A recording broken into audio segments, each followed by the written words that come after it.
34 kilometre 12 वाजता सुरू झालेली वॉक, कडक ऊन, लाखांचा जमाव आणि एकच प्रश्न, हे आपण पूर्ण करू का? खरं सांगायला गेलं तर वारीमधला सगळ्यात मोठा सरप्राईज हे 34 किलोमीटर नव्हते, ते तर आम्हाला पंढरपूरला जाऊन मिळालं.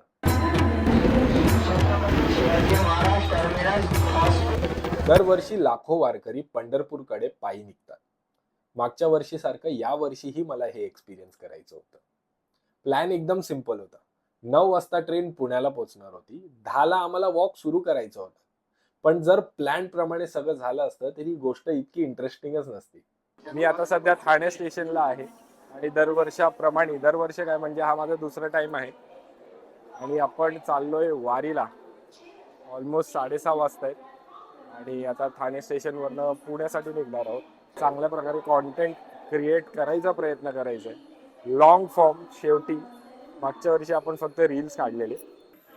इथे येणार आहे ट्रेन. एक मुलगी बोलली तिथे की मी करते इंजिनिअरिंग. 2 इंजिनिअरिंग केलेले बसले. मेकॅनिकल, दोघही मेकॅनिकल मध्ये जॉब नाही करत. मी एजन्सी चालवतो, हा काहीतरी साफ करत असतो. साप आणि सापवाला अजून एक हा पण सापवाला आहे. हा अनिकेत आहे, हा ओमकार आहे. मी तर माहिती आहे तुम्हाला.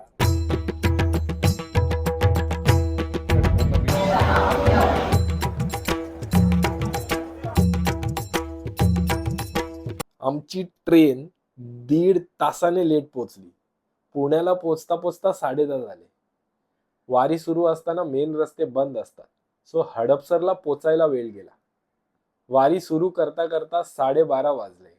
म्हणजे दिवसातला सगळ्यात गरम वेळ आणि समोर होते 34 किलोमीटर. जय जय राम कृष्ण हरी. व्हिडिओ काढतो काय? I don't take photos bro, I am a content creator. I create content.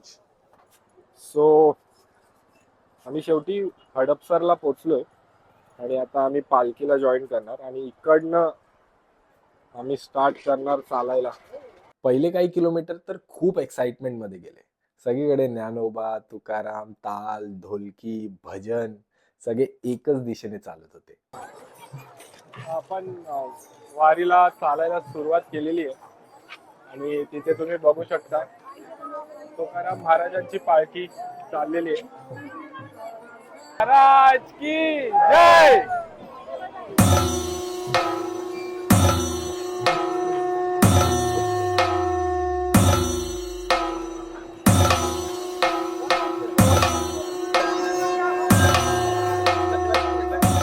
Tukaram महाराजांच्या पालखीचं दर्शन घ्यायचा प्रयत्न करणार आहोत. तुम्ही गर्दी बघू शकता.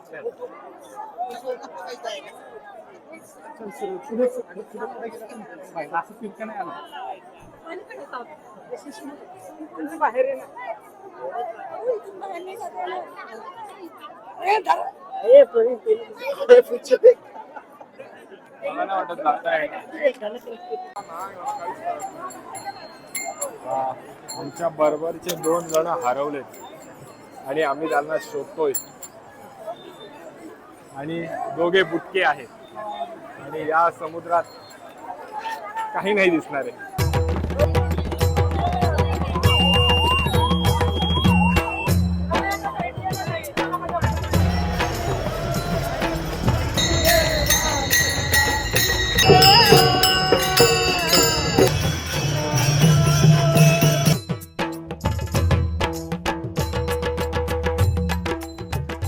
आता महाराजाचं दर्शन घेतलं मी सक्सेसफुली. पण पुणेवालो, तुमची लोक आहेत ना, दिंडी चालली आहे, पालखी चालली आहे आणि सगळ्यांना व्हिडिओ आणि फोटो काढायची हाऊस आहे फक्त, बस. कोणाला वारीमध्ये चालायचं नाही, त्यांनी गर्दी करून ठेवली आहे आणि आम्ही जे ऍक्च्युली चालतोय त्यांना तर काही वाटच देत नाही. म्हणजे काढा ना फोटो, लांबून काढा, जागा मोकळी करा. म्हणजे तुम्हाला अक्कल नाही का?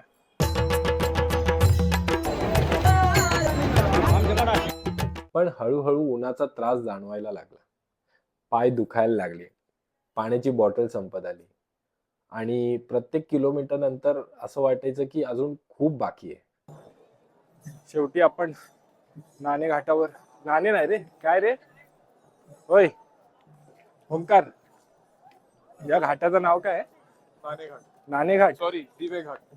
सो शेवटी आपण फायनली दिवे घाटावर एंट्री केली आहे आणि हा सगळ्यात टफेस्ट सेक्शन आहे वारीचा. तो दिवे घाटचं सेक्शन इतकं टफ आहे की पालखी ओढणारे जे बैल असतात त्याच्यात अजून एक्स्ट्रा एक जोडी बैलांची लावली जाते. मी तुम्हाला बिरोल्स मध्ये दाखवतो ते बैल कसे असतात. अक्षरशः ते त्यांचा खांदा 5-5 फुटावर त्यांचा खांदा असतो. तर तुम्ही इमॅजिन करा की ते बैलांचा खुराक, त्याचं पोषण, त्याचं पालन हे काय लेवलचं असेल.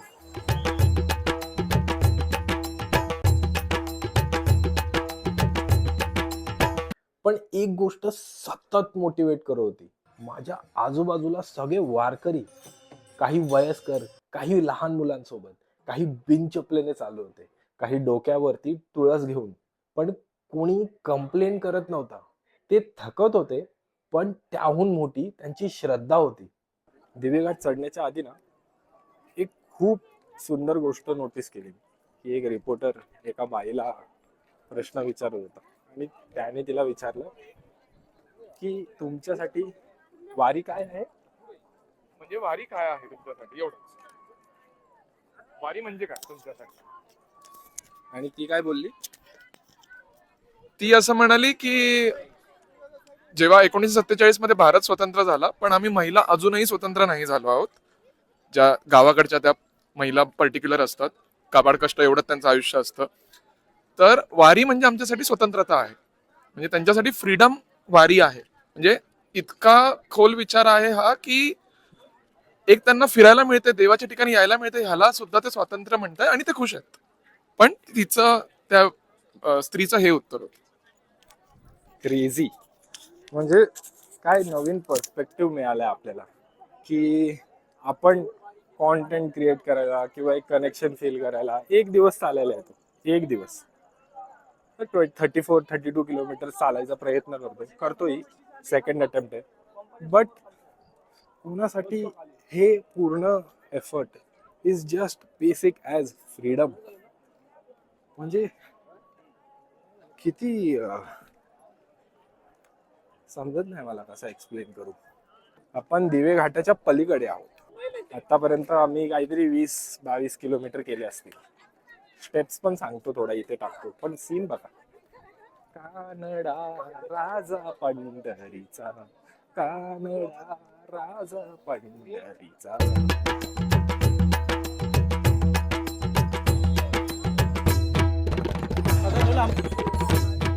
सो आम्ही आता सासवड पासून फक्त 5 किलोमीटर लांब आहोत आणि जे चालू ते रूमवर झालेले नसते ते आता- त्याच्यात जास्ती पाय दुखतायत. त्याच्या जास्ती क्रॅम्प्स येत आहेत. लास्ट इयर तर क्रॅम्प पण नव्हते येत. क्लिअरली काहीतरी चुकीचं केलंय आम्ही. आणि हे दोघं जे हरवलेले ते सापडले. हे दोघे सापडले. मजा आ गया. भाईन तर काही काही लुब्रिकेशन लावून चालताय फुल स्मूथ. त्याच दिवशी रात्री आम्ही गाडीने पंढरपूरला पोहोचलो. हॉटेलमध्ये चेक इन केला, आराम केला आणि सकाळी सकाळी उठून आम्ही विठ्ठल रुक्मिणीचे दर्शन घेतले. त्यानंतर आम्ही निघालो चंद्रभागा नदीकडे. पंढरपूर आणि चंद्रभागा म्हणून माझ्या डोक्यात एक वेगळाच चित्र होता. पण तिथे पोचून जे मी पाहिलं ते थोडं अनएक्सपेक्टेडच होतं. सो आता आम्ही पंढरपूरला आलो. काही रात्री 1:30 वाजता पोचलो आणि आता आम्ही दर्शनाला जाणार आहोत. पण कालचा जो एक्सपिरियन्स होता म्हणजे लास्ट टाइम पेक्षा आमचे पाय कमी दुखतात. तो आताचा प्लॅन असा आहे की आपण मुखदर्शन घेणार, त्यानंतर पहिला तर नाश्ता करणार, मग मुखदर्शन घेणार आणि मग चंद्रभागेत आपण डुबकी लावणार. जर त्या नदीला फ्लो नसणार तर बघूया. आता आपण नाश्ता करूया, मग दर्शनाला जाऊया.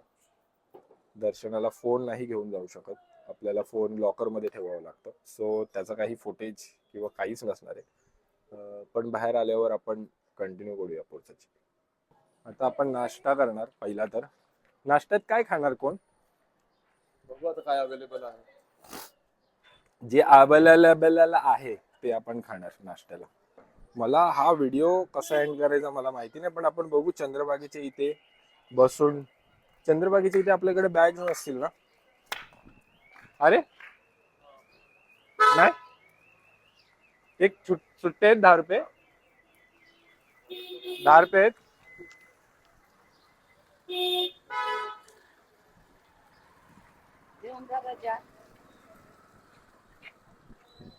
तिकडे भेटा ऐ, जयदीप त्याचं लग्न नाही होतंय.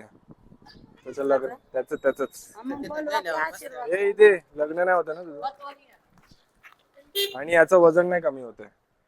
वजन कमी करायचं. याचं लग्न नाही होतंय, याचं वजन कमी नाही होतंय. तुम्ही काहीतरी करा त्याला. तसं जाऊ नका व्हिडिओ. नाही करू, ठीक आहे, बंद. सगळ्यांचेच काढू ना. सो श्री माऊली भक्त निवास मस्त स्टे होतं. आम्ही आता चेकआउट केलं, आमचं दर्शन झालेलं आहे, आम्ही चेंज केलेलं आहे. आणि आपण परत ग्रुप फोटो नाही घेतला. काय गे घंट्याचा कॉन्टेंट क्रिएटर बनणार, ग्रुप फोटो मिस होत आहे तिथे. पण आपण आता या अवतारात ग्रुप फोटो घेऊया.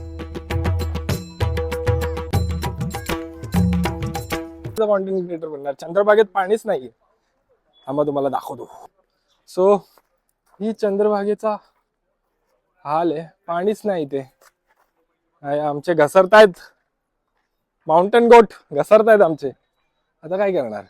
मागच्या वेळी मी तुम्हाला दाखवतो, हे दिसतंय तांबरे, इथपर्यंत पाणी होतं, इथपर्यंत. आता तिथे नदीत खूप कमी पाणी होतं. जिथे माझी अपेक्षा अशी होती की भरलेल्या चंद्रभागेत आंघोळ करायला मिळेल, ती नदी जणू पूर्णपणे सुकली होती. आणि तेवढ्याशा पाण्यातही आम्ही आंघोळ करून घेतली. पण मनात एकच विचार होता, नदी बदलली असेल पण या वारकऱ्यांची श्रद्धा तितकीच मजबूत आहे. या वारीने मला 34 किलोमीटर चालायला नाही शिकवलं. ती मला सांगून गेली की काही गोष्टी पायाने चालायच्या असतात आणि काही गोष्टी मनात घेऊन यायच्या असतात.